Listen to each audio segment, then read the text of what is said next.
It's been said before, and I'll say it again. The art of negotiation is one of the most important skills you will ever develop. So we're going to discuss what are some examples of effective negotiation techniques. And if you hang around long enough, I'm going to throw in a free 100 pages. Now, did you see how I negotiated with you to stick around?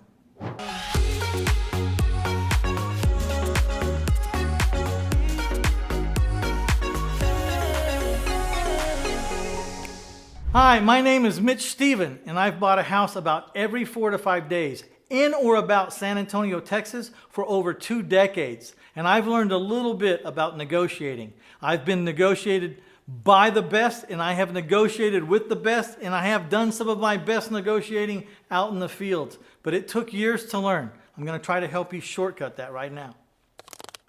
So I want to talk to you about one of my go-to rules. And I want to teach you how to recognize when it's time to implement that rule. Kind of a situation where when you see A, then B is the automatic response every time. I call it the if I can, will you rule.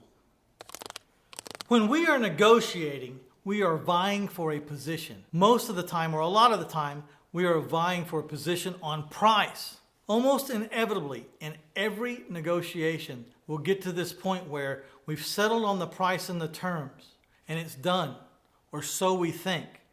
And then one party will come back and ask for something extra. For example, the contract's signed, the price is agreed to, the terms are agreed to, and everything's ready to go, even the closing date is agreed to.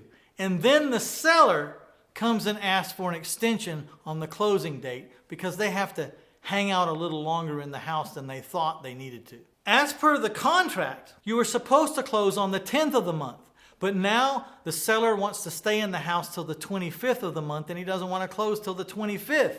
Now they'll have all these excuses and reasons why you should just let them, and oh is me and this happened, and it's always a long list of excuses of why they don't need to honor their word or even the signed contract. Whenever someone asks you for something extra, you always ask for something back. For example, in this case, this seller wants to extend the closing for 15 days. They say, hey Mitch, can we close 15 days later? I say, if I can close 15 days later, will you give me an extra $1,000 off the price? Now, I don't know if that's exactly what you want to negotiate for or not, $1,000 off the price or $5,000 or $2,000, or I don't know.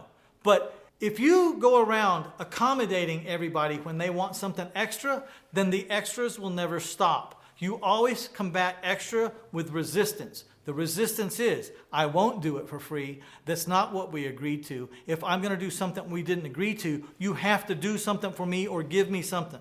It's a way of slowing them down or putting them in their place. Because if you go too easy with all this stuff, mark my words, they'll want an extra 15-day extension, and then they'll want to keep the dishwasher that they told you could have, and then they'll want, the list will go on and on until you stop and put your foot down. So what I'm telling you is, put your foot down the minute you see it happening. Whenever they say, can I have something extra? You always say, if I can give you that something extra, will you do something for me? Figure out what that is and never let it pass.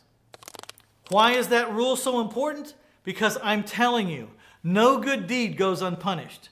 Nice guys get trampled on. You don't have to be rude about it. You don't have to be vulgar about it. It's just you say, yeah, I'd love to do that. If I can give you an extra 15 days to close, can you figure out something? Wash my car, take me to a steakhouse, anything, but it's not free. So, remember back in the beginning when I negotiated with you to hang around and then I would give you something free? Well, here we are. And I would like to give you the first 100 pages of my book, My Life in 1,000 Houses, Failing Forward to Financial Freedom, for hanging around. Also, be sure to get that link for the first 100 pages right here in the description below. And I will see you at the next episode.